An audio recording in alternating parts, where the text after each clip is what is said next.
Check back in with KVUE's Daniel Perot, who is live downtown. He's been following the No Kings protest. We know that protesters have been marching downtown Austin since 8 o'clock after the actual rally happened today. Daniel, are you seeing any changes out there?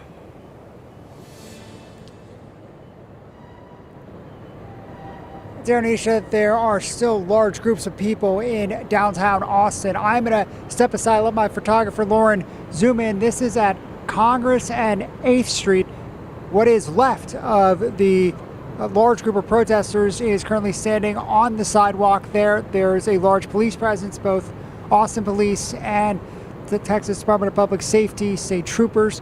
They have been with them, following them, racing around the city to keep up with them all evening long. One thing that we've seen is this group just really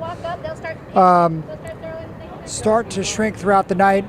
They have splintered off in a couple of different directions, which has really been a bit of a challenge from law enforcement. As you said, Darnisha, this all started with a protest that took place at the Texas Capitol this afternoon, the No Kings Day protest.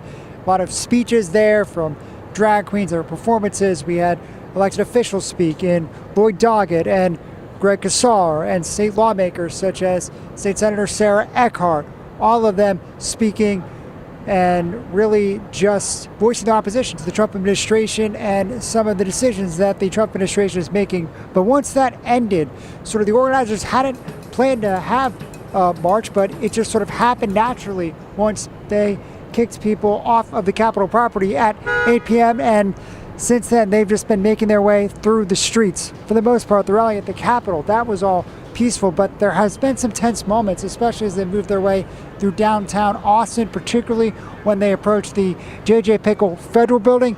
At that point, state troopers did, after a brief standoff, employ some pepper spray to get the protesters to move on.